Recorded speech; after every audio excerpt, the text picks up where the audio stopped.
भस्मावलितं शशिशुभ्रवर्णं पद्मासनस्थं सुखदं मुनीन्द्रं वाक्कायचित्तैः सततं भजेऽहम्। गुरुर्ब्रह्मा गुरुर्विष्णु गुरुर्देवो महेश्वरः गुरुसाक्षात् परं ब्रह्म तस्मै श्रीगुरुवे नमः। ध्यानमूलं गुरुर्मूर्ति पूजामूलं गुरुपदं मंत्रमूलं गुरुर्वाक्यं मोक्षमूलं गुरुकृपा। ओम नमः शिवाय। पुनर्जन्म दुःखालयं शाश्वतं नाप्नुवन्ति महात्मानः संसिद्धिं परमां गताः ब्रह्मभुवनान् लोकाः पुनरावर्तिनोऽर्जुन मामुपेत्य तु कौन्तेय पुनर्जन्म न विद्यते सहस्रयुगपर्यन्त अर्यद्ब्रह्मणो विदुः रात्रिं युगसहस्रान्तां अहोरात्रविदो जनाः अव्यक्ताद्व्यक्तयः सर्वा भवन्त्यः रागमे रात्रागमे प्रलीयन्ते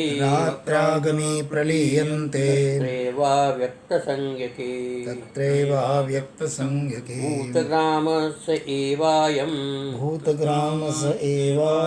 भूत्वा प्रलीयते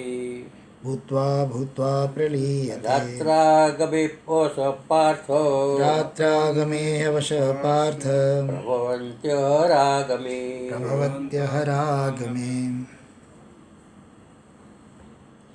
तो अपना कल 17वां श्लोक था, 18वें श्लोक का प्रारंभ है।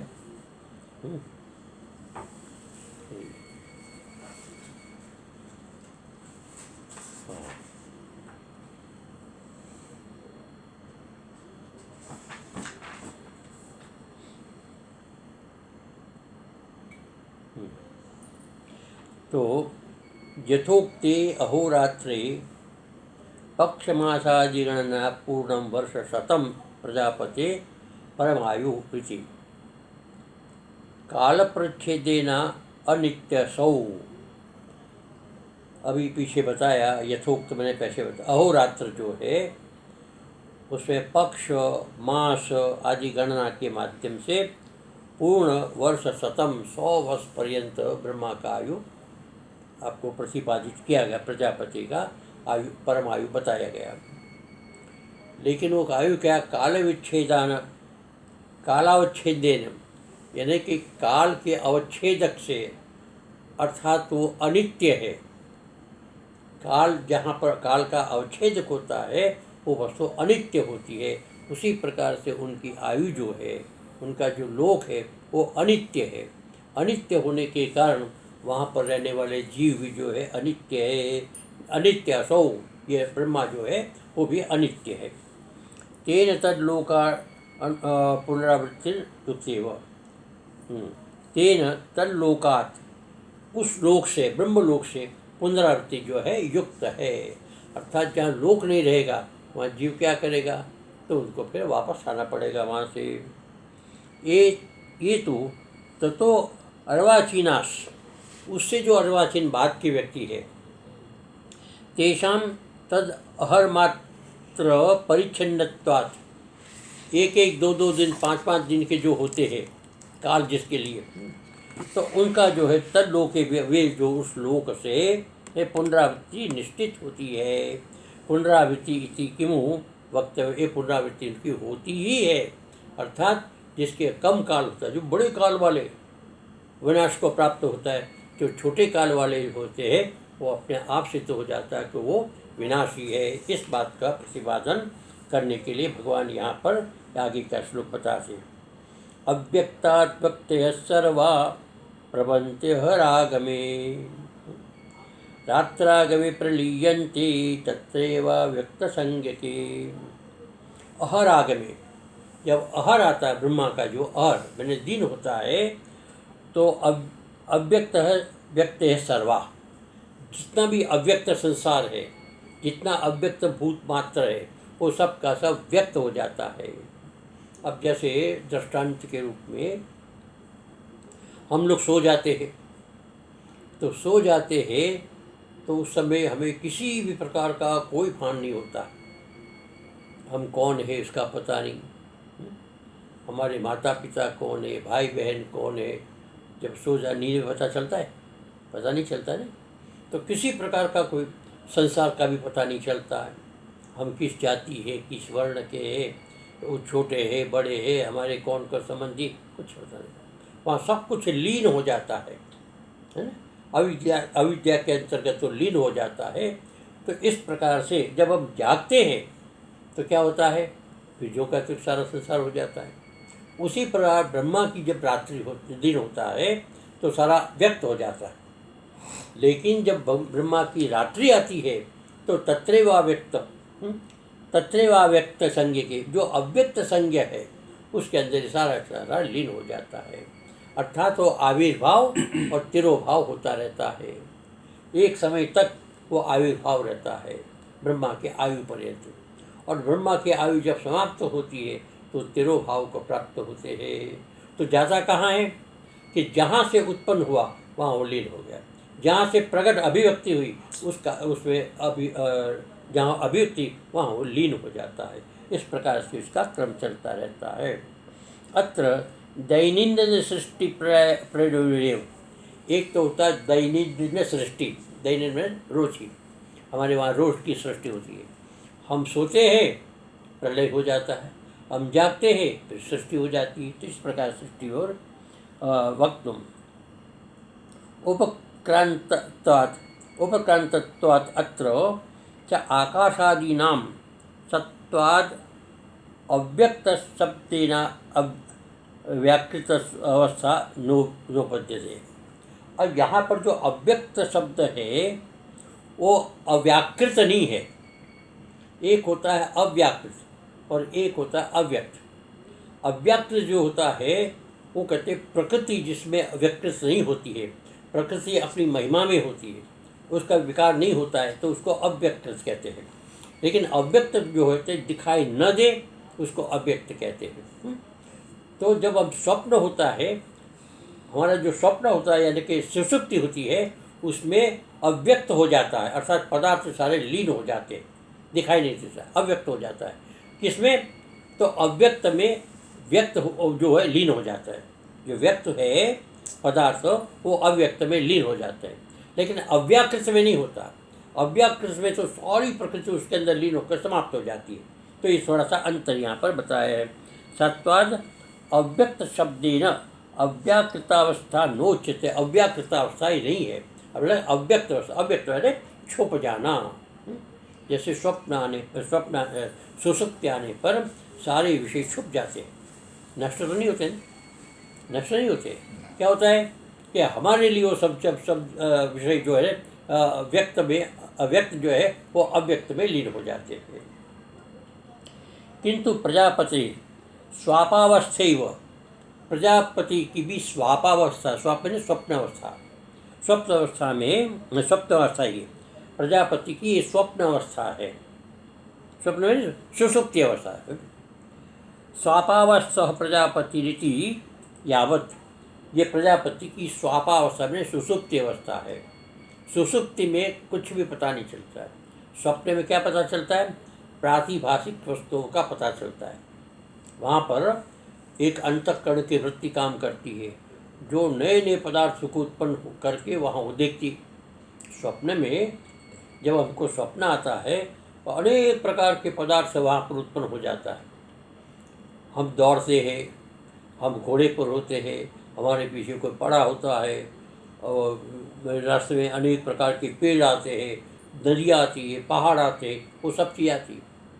अब वो सब चीज़ वहाँ पैदा हो गई है, कुछ नहीं, लेकिन मन ने वहाँ पर उसको संस्कार उसके वहाँ पर उसको खड़ा कर दिया। और उसको हम सब देखते हैं, तो ये स्वप्न अवस्था है। लेकिन जब सुषुप्ति में जाते हैं तो इस प्रकार की कोई चीज़ वहाँ पर नहीं होती। तो ये ब्रह्मा जो है उसकी स्वापावस्था में सुषुप्ति अवस्था है। अहर आगमे प्रजापति, जब अहर का आगम होता है प्रजापति का, अहर मैंने दीन, जब प्रजापति का दीन का आगमन होता है, प्रबोध समय, जब उसका प्रबोध मैंने उठने का समय होता है, ब्रह्मा के जागने का समय होता है, तो अव्यक्तात् तत् स्वापावस्था रूपात् व्यक्तय, तो अव्यक्त जो स्वाप अवस्था रूप है, स्वप्न अवस्था में जो सब लीन हो चुका था, अव्यक्त में जो लीन हो सकता था, वहाँ पर व्यक्त है मैंने सारी जो है ना व्यक्त होने लगता है, अर्थात वो फिर से समझो को दिखाई देने लगता है। क्या दिखाई देता है? तो शरीर विषय आदि रूपा भोग भूमय, फिर हमको ये शरीर दिखाई देता है, शरीर के उपभोग करने वाले विषय दिखाई देते हैं, और भिन्न भिन्न प्रकार के दृश्य हमको दिखाई जो हमारे जीवन के अंदर व्यवहार में आते हैं। तो जैसे सोने से पहले वो विषय थे, जागने के बाद वही विषय उसी प्रकार का हमको दिखाई देते हैं। तो मध्यकाल में वो अव्यक्त हो जाते हैं, और सोने से पहले यानी सुसुप्ति से पहले और सुसुप्ति के बाद वो व्यक्ति वैसे पदार्थ से वैसे अभिव्यक्त हो जाते हैं। प्रभवंती भोग भूमय प्रभवंती ही व्यवहार क्षमतया अभिव्यंजते, वो व्यवहार क्षमता से योग्य हो जाते, अर्थात व्यवहार्य हो जाता है, उसका हम व्यवहार कर सकते हैं। लेकिन सुसुप्ति में व्यवहार नहीं होता, क्योंकि विषय नहीं होता है, वहाँ देखने वाला नहीं होता है, किसी प्रकार का पदार्थ नहीं होता है, इसलिए वहाँ पर व्यवहार नहीं होता है। लेकिन जब जागते हैं तो सारे संसार के पदार्थ जो है हमारे व्यवहार की परिधि में आ जाते हैं। रात्रागमे तस्य स्वाप काले पूर्वोक्ता सर्वाः अपि व्यक्तः प्रलीयन्ते, जब रात्रि आती है ब्रह्मा की, कब रात्रि आती है? कब आती है? कितना 8 अरब 864 अरब के बाद जब रात्रि आती है ब्रह्मा जी, 8,064 करोड़, जब रात्रि आती है ब्रह्मा जी की, तो स्वपकाले उनके स्वाप काल में अर्थात सुषुप्ति काल में पूर्वोक्ता जो पहले बताए कौन, शरीर आदि जो है, शरीर विषय इंद्रिया ये सब चीज़ जो है कारण करण इत्यादि, हाँ सर्व पूर्वोक्त विषय सर्वा अपि सारे के सारे विषय व्यक्त जो व्यक्त थे, जो व्यक्त विषय थे वो सब के प्रलीयन्ते अर्थात तिरोभवती, अर्थात चुप जाते, अर्थात अव्यवहार्य हो जाते हैं। जब विषय के अस्तित्व नहीं रहता है तो व्यवहार युक्त नहीं रहता है। तिरोभवंती अतः आविर्भूत भूतास्तत्रेवा अव्यक्त संज्ञते, जो आविर्भूता था, आविर्भूत जो हुए थे वो अव्यक्त में फिर लीन हो जाते हैं। जो अव्यक्त से उत्पन्न व्यक्त हुए वही विषय जो है वो व्यक्त होने के बाद अव्यक्त में फिर लीन हो जाते हैं। कारण वो कौन है? कारण। अव्यक्त जो है व्यक्त का कारण है, अव्यक्त व्यक्त का कारण है, तो कार्य जो है अपने कारण के अंदर लीन हो जाता है। प्रागुक्ते है स्वाप अवस्थे प्रजापति की स्वप्न सुषुप्ति अवस्था में वो सारे लीन हो जाते हैं। एवं आशु विनाशित्वेपि संसार च निवृत्ति क्लेश कर्मादि अवसाद पुनः पुनः प्रादुर्भावात् प्रादुर्भूतस्य च पुनः क्लेशादि वशेनैव तिरोभावात्। एवं आशु विनाशित्वेपि, ये सारे के सारे आशु विनाशी है, शीघ्रता से विनाश को प्राप्त होने वाले। ये जो व्यक्त होने वाले पदार्थ है वो सारे के सारे विनाश वाले संसार, फिर भी संसार से निवृत्त नहीं होते। यद्यपि ये आशु विनाशी है लेकिन संसार से उन पदार्थों की निवृत्ति नहीं होती है। अव्यक्त से व्यक्त से अव्यक्त हो जाते लेकिन उसका विनाश नहीं होता है। क्यों? तो क्लेश कर्मादि भी अवसाद, वो क्लेश कर्मादि जो है उसके वश में होने के कारण है, उसी के वशीभूत होने का कारण क्या होता है कि जीव को संसार के अंदर कौन भेजता है? क्लेश का विभाग जीव को संसार के अंदर उसके कर्म जो है परिपाक होकर कर्म भोगने के लिए फिर उसको संसार में धकेलता है। तो जब तक क्लेश कर्मादि है तब तक उसका नाश नहीं होता है। वो अव्यक्त तो हो जाएंगे लेकिन नाश नहीं होगा। फिर समझो कि जैसे उसका भोग के लिए कर्म प्रारंभ होंगे तो फिर समझो कि उसका जीवन फिर प्रारंभ हो जाएगा। पुनः पुनः प्रादुर्भावात, बार बार वो प्रादुर्भाव होता है और बार बार वो प्रादुर्भूत पुनः प्रादुर्भूत होने के बाद पुनः दोबारा क्या होता है? क्लेश कर्मादि वशी नहीं, क्लेश कर्मादि वश उसी कर्म विपाक के वशीभूत होकर के तिरोभाव को भी प्राप्त होता है।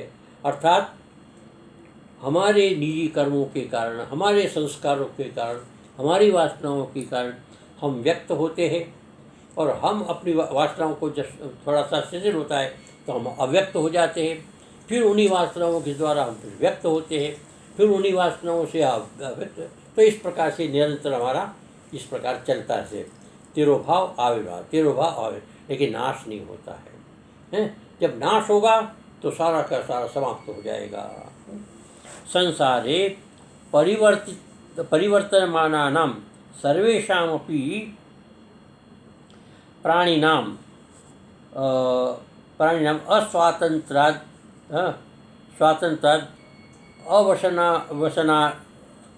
अवसनानामेव जन्म मरण आदि दुख प्रबंध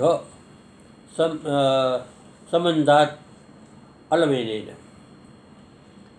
जब इस संसार में परिवर्तन होने वाले जो सारे संसार के जो पदार्थ हैं परिवर्तनशील, परिवर्तमाना नाम सर्वेशाम, क्या होता है कि संसार में क्षण क्षण में सब कुछ परिवर्तित होता है और ये परिवर्तन का ही कारण है कि व्यक्त होते हैं और अव्यक्त होते हैं, व्यक्त होते हैं अव्यक्त, ये परिवर्तन के कारण।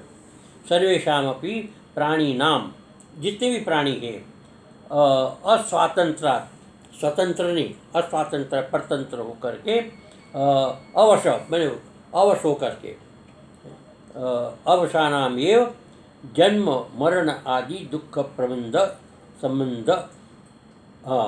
इस प्रकार जन्म होता है, मरण होता है, दुख होता है, सुख होता है, ये सब चीज़ को प्राप्त होता रहता है। इसी अलम अनेनम संसारेण, ये जो संसार है वो समाप्त होना चाहिए। संसारेण इति वैराग्योत्पत्त्यर्थम। अब ये होता है कि बार बार जन्म, बार बार मरण, बार बार अभिव्यक्ति, बार बार अव्यक्ति है, तो इस प्रकार का निरंतर ही संसार चलता रहता है। इससे जो है व्यक्ति के मन के अंदर एक भाव उत्पन्न होता है कि अलम, बस अभी बहुत हो गया, संसार चक्र में भटकते भटकते भटकते बहुत समय बीत गया, अब आगे बर्दाश्त नहीं होता है। तो क्या होता है?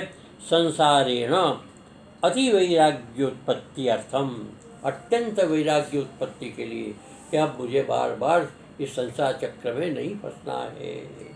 इस प्रकार से परम वैराग्य प्राप्त होता है। समान नाम रूपत्वेन, नाम और रूप से हम अभिव्यक्त होते हैं। जब अभिव्यक्त होते हैं तो हमारा नाम होता है, हमारी आकृति होती है, हमारा रूप होता है। फिर से पुनः पुनः प्रादुर्भावात, बार बार समझो कि जन्म मरण के चक्कर में आने से कृतनाशा अकृताभ्यागम परिहारार्थम। ऐसा होता है कि कृत का पुनर्जन्म मानने की बात है। यदि पुनर्जन्म नहीं होता है, जीव का पुनर्जन्म नहीं होता है, तो एक बहुत बड़ा दोष होता है। क्या दोष होता है? तो कृतनाश और अकृताभ्यागम। समझ आया क्या? जो कृत, हाँ, जीव ने जो मैंने मान लो कर्म किया, तो मैंने कर्म किया और मेरा जन्म नहीं हुआ, तो क्या हो गया? मेरे कर्म क्या करेंगे? तो मेरा जो किया हुआ कर्म उसका नाश हो गया, खत्म हो गया। और जिसने जन्म लिया, और उसने जन्म लिया, उसने पहले कोई कर्म किया नहीं और वैसे जन्म ले लिया है, तो क्या होगा कि नहीं किया है उसको उसमें भोगना पड़ेगा। तो ये जो है इस प्रकार का एक व्यवहार चलता है।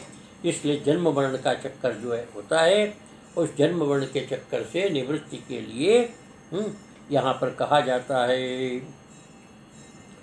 भूतग्राम से एवायम भूत्वा भूत्वा प्रलीयते रात्रागमेष्व अवश पार्थ प्रभवत्यहरागमे।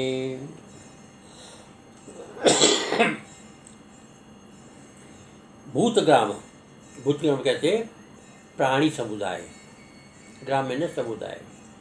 जितने भी प्राणी हैं संसार के, चाहे किसी भी योनि में हो, मनुष्य, पशु, पक्षी, कीट, पतंग, देव, दानव, सारे, ये सारे के सारे हैं। स भूत्वा भूत्वा फिर होता है, फिर बढ़ते हैं, होते फिर मिटते, बार बार होते हैं और प्रलीयन्ते, इसके अंदर प्रलीयन्ते में लीन हो जाते हैं। लीन हो जाते मैंने समाप्त हो जाते हैं। एवायम रात्रागमे, जब रात्रि आती है तो प्रलीयन्ते, जब रात्रि आती है तो प्रलय को प्राप्त हो जाता है, अर्थात विश्राम को प्राप्त होता है, अव्यक्त हो जाता है। हे पार्थ, अहर आगमे प्रभवती, जब अहर आगम मैंने जब दिन आता है तो सृष्टि फिर हो जाती है, तो फिर वो पैदा हो जाते, सब व्यवहार में आ जाते। तो इस प्रकार की संसार का ये क्रम चलता रहता है। भूतग्रामो भूत समुदाय स्थावर जंगम लक्षणों यह, ये स्थावर और जंगम दोनों प्रकार के भूत है। एक भूत होता है जीवात्मक और एक भूत होता है पदार्थात्मक। ये दोनों प्रकार के स्थावर जंगम भूत जो है पूर्वस्मिन कल्प स्थित, पहले कल्प में थे और कल्प जब समाप्त होता है स एवायम अस्मिन कल्पे जायमानोपि, इस कल्प में उसका पैदा हुआ है। इस कल्प में कल्प किसको कहते हैं? चार युग को, सतयुग, त्रेता, द्वापर और कलयुग, ये चार युग को कल्प कहते हैं। तो इस कल्प में एवं अस्मिन कल्पे जायमाने उत्पन्न होता है। न तो प्रतिकल्प अन्यो अन्यश्च, इसको रहने दीजिए, इसको रहने दीजिए। ओम सर्वे भवन्तु सुखिनः, सर्वे सन्तु निरामया, सर्वे भद्राणि पश्यन्तु, मा कश्चित् दुःखभाग् भवेत्। ओम शान्तिः शान्तिः शान्तिः।